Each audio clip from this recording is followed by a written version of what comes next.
वंदे मातरम साथियों, आप सभी का स्वागत है आपके अपने चैनल इंडियन हिंदी में। इस वीडियो में हम लोग विसर्ग संधि का छठवां और सातवां नियम जानने वाले हैं।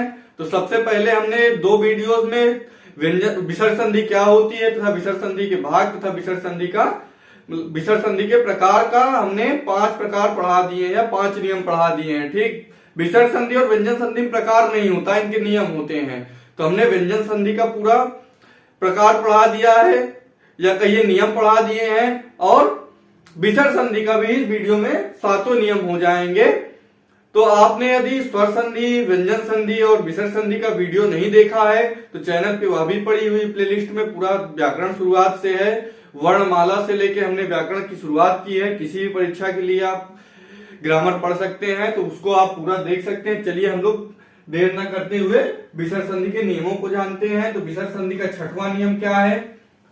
जब विसर्ग के पहले आ हो और बाद में क्या हो, स्पर्श व्यंजन का या कहीं स्पर्शी वर्ग का तीसरा, चौथा, पांचवा वर्ण में से कोई या तो यार अलावा या तो हा में से कोई एक होगा, तो विसर्ग का क्या, विसर्ग का ऊ हो जाएगा। क्या विसर्ग और आ ऊ हो जाएगा। ठीक, विसर्ग का। और विसर्ग के पहले जो आ है तो आ और ऊ मिलके क्या ओ हो जाता है, या किससे, गुण स्वर संधि से। किससे? गुण संधि से। इसको हमने बृहद रूप में आपको पढ़ाया था, गुण स्वर संधि क्या होती है, इसका सूत्र, इसका उदाहरण सब कुछ हमने बताया है। तो आप स्वर संधि नहीं पढ़े हैं तो वह भी पढ़ लीजिएगा। और व्यंजन संधि भी, यह विसर्ग संधि है। इस वीडियो के बाद इस वीडियो के बाद संधि समाप्त हो जाएगी और हम लोग संधि का अभ्यास करेंगे कम से कम 2-3 वीडियो में। उसके बाद व्याकरण का अगला टॉपिक पढ़ेंगे। तो इसकी परिभाषा क्या बनेगी, देखिए। यदि विसर्ग के पहले आए और उसके बाद क्या, स्पर्श वर्ग का तीसरा, चौथा या पांचवा वर्ण या तो या रा लावा में हा में से कोई एक आए तो विसर्ग का ऊ हो जाता है, और ऊ का पूर्व वर्ण के, ऊ के पूर्व वर्ण के आ से मिलकर क्या, गुण स्वर संधि से ओ हो जाता है। ठीक, इसका आपको इतनी परिभाषा याद रखनी है। इतना आप केवल याद रखेंगे, केवल इतना आपको अपने आप यह नियम बन जाएगा। चलिए इसका उदाहरण देखते हैं। मना धन रथ, तो क्या होना है, पहले तो विसर्ग का ऊ होगा। क्या? ऊ होगा, और फिर ऊ और आ मिलके क्या होता है, ओ होता है। तो क्या हो जाएगा, मनोरथ। क्या? मना धन रथ बराबर मनोरथ। फिर दूसरा देखिए, सरा धन जा, तो ऊ और आ ओ हो जाएगा। क्या हो जाएगा, सरोज। फिर आ, या तो कहिए विसर्ग और आ, फिर ये वो हो जाएगा। तो क्या हो जाएगा, मनोभाव।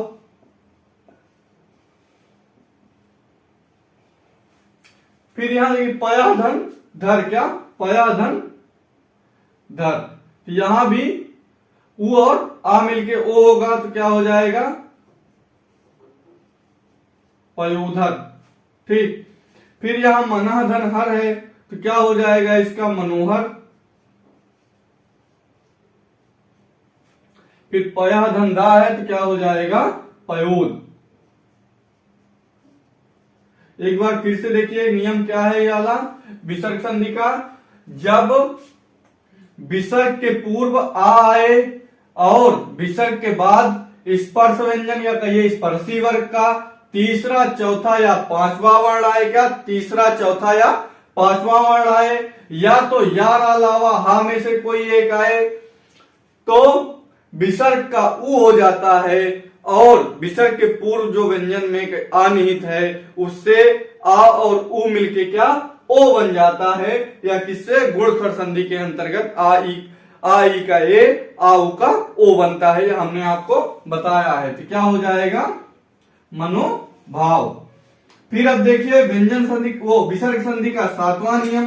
तो विसर्ग संधि का 7वां नियम क्या है, जब विसर्ग के दोनों ओर ह्रस्व आए। क्या? विसर्ग के दोनों ओर आए, तब क्या होता है, पहले विसर्ग और आ का क्या, ओ हो जाता है, जो कि इस वाले नियम में हुआ है। ठीक, वही है ना, इसका क्या, ओ हो जाएगा। पहले का ओ हो जाएगा, और जो बाद वाले पद का आ है या कहीं बाद वाले शब्द का शुरुआत का आ है उसका क्या, प्लुताकार, जो कि प्लुत स्वर के अंतर्गत आता है। आ का चिन्ह कैसे एस के आकार का बनता है ना यार, ये वाला चिन्ह दूसरे वाले आ के स्थान पे हो जाता है। तो इसकी परिभाषा देखिए कैसे बनती है। और एक चीज और ध्यान देने की बात है, यह नियम तभी लागू होगा जब दोनों ओर आ होगा, हर्ष आ होगा। अगर बाद वाले पद में कोई दूसरा वर्ण है तो उसमें यह वाली संधि हो जाएगी, ठीक।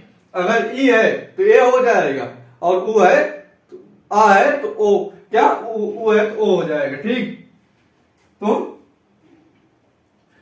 यदि विसर्ग के दोनों तरफ आए, क्या विसर्ग के दोनों तरफ आए, तो पहला आ, क्या पहला आ और विसर्ग दोनों मिलकर ओ हो जाते हैं, क्या ओ हो जाते हैं, या कहिए ओकार हो जाता है, ठीक। और बाद वाले आ के स्थान पर प्लुताकार या प्लुत वाला जो आ होता है वह हो जाता है। इसका उदाहरण देखिए, प्रथमाधन अध्याय, तो इसका क्या हो जाएगा, पहले तो ओ लगेगा तो क्या हो जाएगा, प्रथमो हो जाएगा। फिर अध्याय कैसे लिखा जाएगा,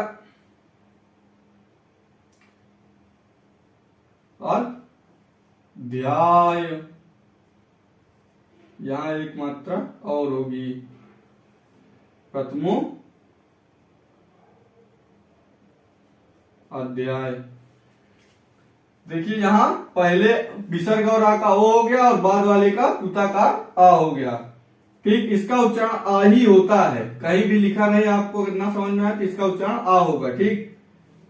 यशाधन अभिलाषी, तो यह क्या हो जाएगा, पहले आ और विसर्ग का यशो ओ हो जाएगा, फिर इसका क्या अभिलाषी का यह लगेगा, फिर